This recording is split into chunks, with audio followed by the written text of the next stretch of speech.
Welcome to the sleep lab.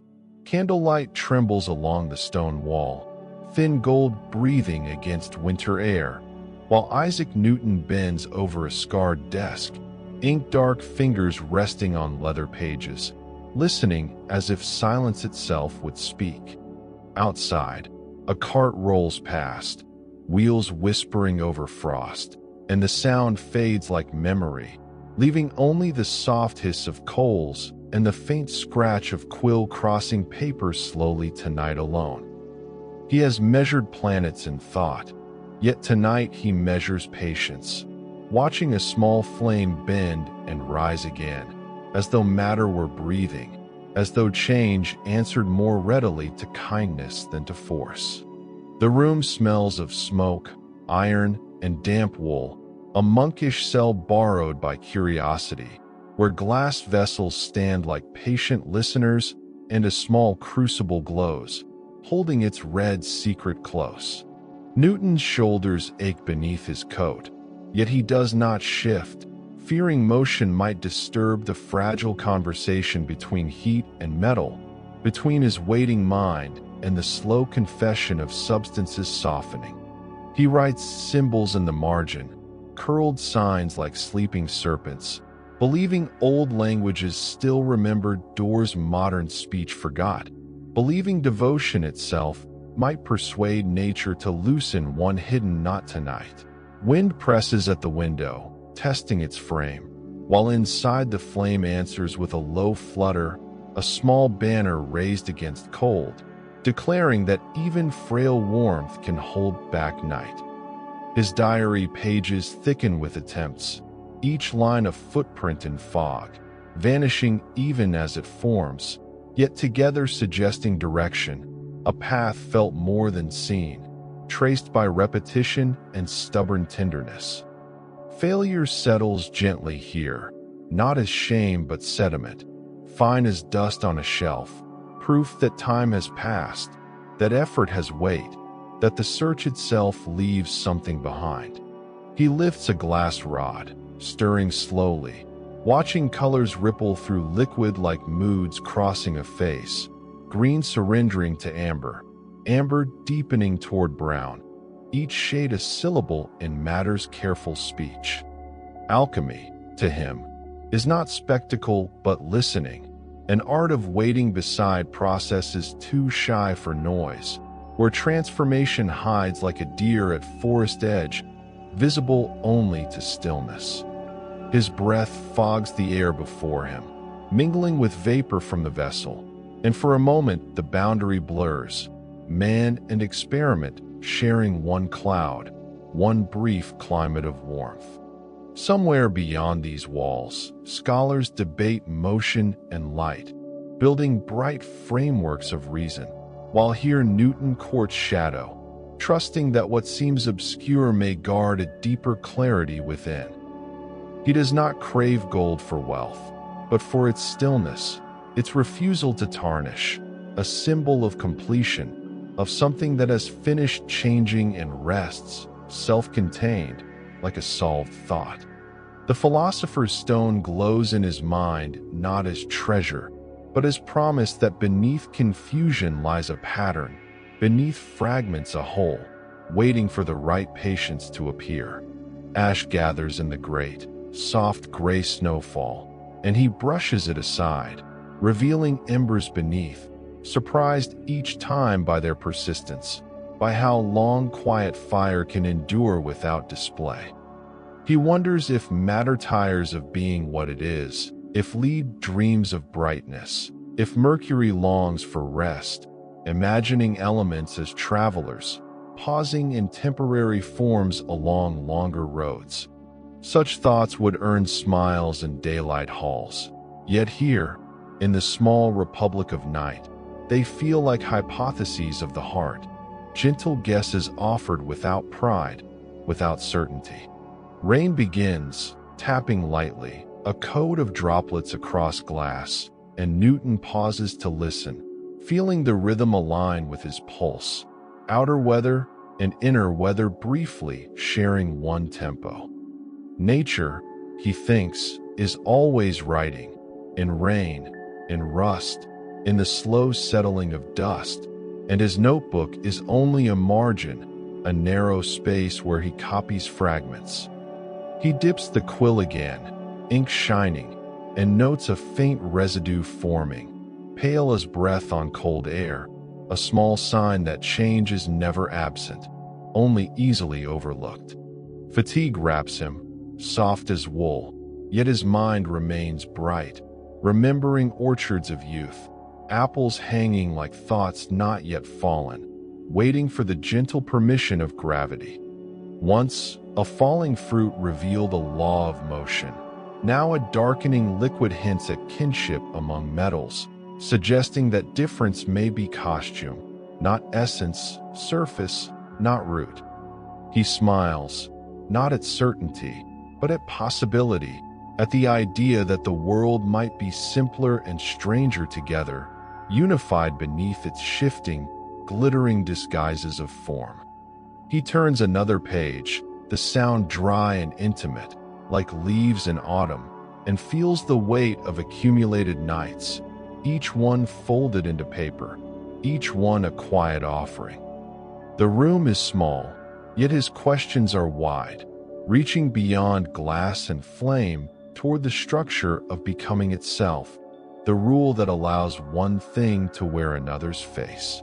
He leans closer to the crucible, eyes reflecting its ember heart, as if searching not only for transmutation, but for reassurance that change has meaning, that alteration follows care.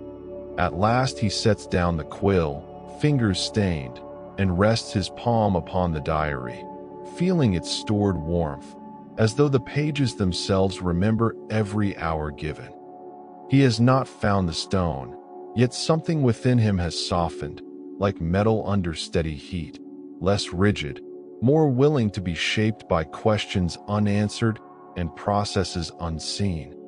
The flame sinks low, a tired star, and Newton closes his eyes, not in defeat, but in listening, trusting that work continues beyond sight, patient as roots beneath winter soil. Years will translate these symbols into clearer speech, revealing that change follows patterns, dependable as tides, where substances rearrange according to hidden preferences, quiet loyalties written into their smallest parts. What he sought in myth, chemistry names as interaction, particles meeting, parting, joining anew, like dancers exchanging partners, guided not by whim, but by balance, by the search for steadier embrace. The stone becomes understanding itself, the insight that transformation is lawful, that beneath apparent chaos runs a grammar, subtle yet reliable, shaping how matter answers heat and time. Imagine atoms as neighbors in a dim village, each carrying a small charge, a tendency, and when warmth passes through, doors open, hands reach, new households form briefly. Some bonds loosen like tired knots, others tighten, and energy moves among them like gossip, spreading influence, redistributing tension until a calmer arrangement settles into place once more. Alchemy sensed this dance without naming its steps, clothing intuition and symbol, while later science mapped the floor, yet both gazed at the same turning, patient choreography. Heat, in this gentler telling, is invitation, a letter delivered to matter, asking if it might consider another form, another arrangement of closeness, another balance of internal conversation. Sometimes the answer is no, and the structure holds, like a stubborn habit, but sometimes the answer is yes, and pieces shift, releasing or taking energy like sighs. We, too, respond to warmth this way, opening under kindness, rearranging inner bonds, becoming slightly different people after each honest exchange, each moment of shared attention. Elements, born in ancient stars, carry histories older than Earth, forged under pressures fierce as myth, then scattered, cooling into rocks, rivers, bodies, every form a chapter continued. The iron and blood once burned in stellar cores, gold once flashed in exploding suns, and alchemy's dream of unity was not folly, but an early glimpse of cosmic kinship. Transformation links us to that vast lineage, reminding us that change is inheritance, not accident, that we participate in a story written long before language learned to speak. Newton's diary becomes a bridge between stories, where dragons and stones fade into atoms and bonds, yet the longing remains, the desire for knowledge that also feels like home. Understanding without tenderness is cold, like metal untouched by fire, while wonder without care drifts, unshaped, and the philosopher's stone suggests their union, mind warmed by heart. Such union alters not only matter, but conduct, inviting us to handle the world gently, aware that every interaction leaves residue. Every touch participates in ongoing transformation. Consider your days as elements meeting, hours colliding softly, some moments bonding, others passing, and over time a life forms, structured from countless small exchanges unnoticed while occurring. Memory is your crucible, holding experiences in solution, letting them settle, combine, or fade, shaping identity the way slow, cooling shapes crystal, orderly from seeming fluidity. You are not fixed substance, but process, a pattern sustained through change. As rivers remain rivers though water flows onward, always departing, always newly arrived. Newton leaned close to matter, and matter answered across centuries, through clearer tools and languages, proving that careful attention is never wasted, only sometimes delayed in its flowering. His pages, dense with symbols, were seeds, and later minds provided the season, the rain of method, the light of measurement, allowing hidden meanings to rise. So your own quiet efforts, unseen tonight, may feed futures you will never meet, contributing to balances that hold long after your particular flame subsides. Night gathers again around you, perhaps with its own small sounds, distant traffic, settling walls, and you, like Newton, sit with thoughts warming slowly, not yet resolved. Let them be elements in solution, moving without force, trusting that the mind, like matter, seeks balance, and that rest is part of the reaction, not interruption. Even stillness works, unseen, rearranging tensions, allowing new configurations of clarity to form beneath awareness, patient as crystals growing in dark, undisturbed caves.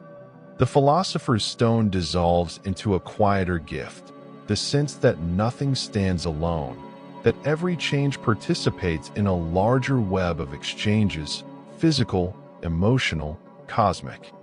Loss and growth share roots, as broken bonds free energy for new ones, and endings, though heavy, make space where other structures may gently take hold.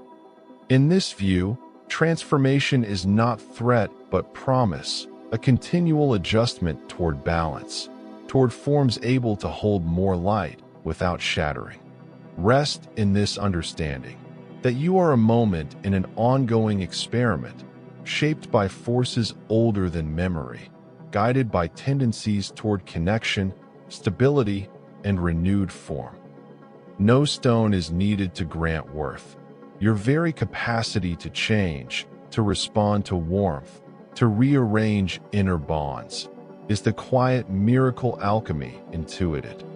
Let the night hold you as processes continue, faithful and unseen, turning both stars and thoughts toward deeper coherence, a shared equilibrium beneath all difference. If this journey into the quiet corners of discovery brought you a moment of peace, please like this video and consider subscribing to the Sleep Lab. It helps us continue our exploration, and gently reminds you to wonder.